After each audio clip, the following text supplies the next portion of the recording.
À l'époque, ce qui faisait rêver papa-maman dans leur boulot, c'était les tickets resto, le monospace, un personal computer, le costume trop large. Aujourd'hui, c'est le sens qui est recherché par les jeunes actifs. Mais c'est quoi un métier qui a du sens? C'est ce qu'on va voir dans ce nouvel épisode du Tour de la question. La question reste ouverte. Près de la moitié des jeunes salariés voudraient déjà changer de profession. Et un jeune sur deux voit le CDI comme un bail de... boomer. Ça fait réfléchir, non? L'apparition d'expressions comme bullshit job, en gros les boulots dont les tâches sont inutiles, superficielles, montre bien que le sens de ce que l'on fait est au cœur des préoccupations. Avant, le schéma classique était de trouver son premier emploi pour quitter le domicile parental et fonder à son tour sa propre famille. En 1960, les parents français font leur premier enfant en moyenne à 24 ans. Oui, 24 ans, soit l'âge auquel on quitte le foyer familial aujourd'hui. Pour eux, on est tous un peu des tanguis. Remontons le temps à partir des années 60. La population active française explose grâce au baby-boom et à l'arrivée des femmes sur le marché du travail. En même temps, le niveau d'éducation augmente. De fin d'études à 14 ans et demi, on passe maintenant à une moyenne de 20 ans. Et les métiers aussi changent. Entre 1962 et aujourd'hui, la part des ouvriers parmi les actifs a été divisée par 2, pendant que celle des professions intermédiaires a triplé.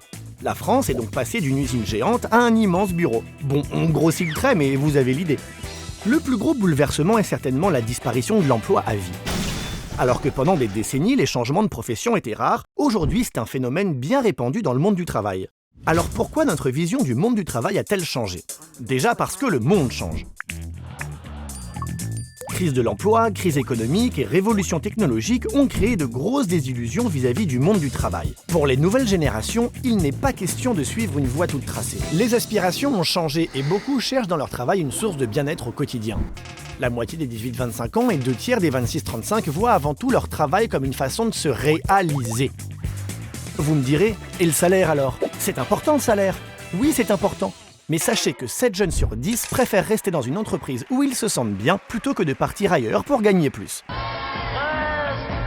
Reste avec moi. Le bonheur au travail est devenu le critère numéro 1 du job de rêve. Et qui dit bonheur au travail dit souvent équilibre réussi avec sa vie privée. C'est-à-dire qu'aujourd'hui, tout le monde, vieux comme jeune, toute catégorie sociale confondue, souhaite s'épanouir, se réaliser et montrer qui il est dans son travail. Et ce n'est pas parce qu'on travaille moins qu'on est devenu des gros flemmards. Non, on travaille mieux. De 1849 heures travaillées par an par un salarié, on est passé à 1389. Je vous épargne le calcul, ça fait 460 heures de moins, soit le temps d'un tour du monde record en aérostat. Les raisons de cette évolution? La technologie bien sûr, mais aussi la volonté de travailler plus efficacement. Pour profiter de son temps libre. Pas folle les guêpes. Même le modèle de management a changé. C'est juste une relation d'égal à égal entre la direction et les collaborateurs. Parce que du coup, tant que le travail est fait, il n'y a pas de raison qu'ils ne puissent pas passer 10-15 minutes à faire un ping-pong. La direction passe petit à petit d'une hiérarchie très verticale à une horizontalité où les salariés sont invités à prendre des décisions et pas qu'à l'heure de choisir son menu à la cantine. Et puis, il y a le développement de l'entrepreneuriat comme nous l'avons déjà vu dans un précédent épisode. Autre phénomène en vogue, celui des reconversions professionnelles à laquelle aspirent plus de la moitié des travailleurs. Certains se tournent vers d'autres secteurs comme les métiers manuels qui font leur retour en force. Après une vie réussie à vendre des maisons, Cédric et Nathalie, son épouse, ont cassé leur tirelire pour bâtir la chèvrerie de leurs rêves.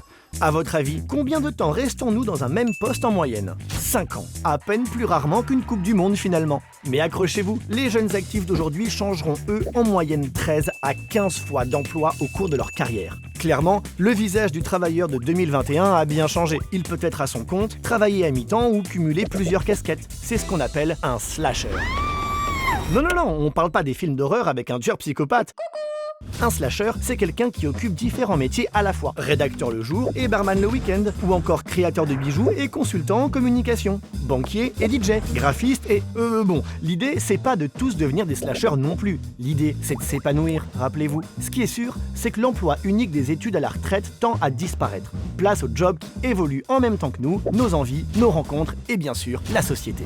Alors finalement, un métier qui a du sens, c'est quoi? C'est celui qui prend en compte les évolutions du marché du travail, mais aussi nos nouvelles aspirations, et même celles de ceux qui rêvent d'un emploi à vie. Et surtout, un métier qui a du sens aujourd'hui n'en aura pas forcément autant demain, et tant mieux si tout n'est pas tracé. Eh bien, je trouve ça formidable.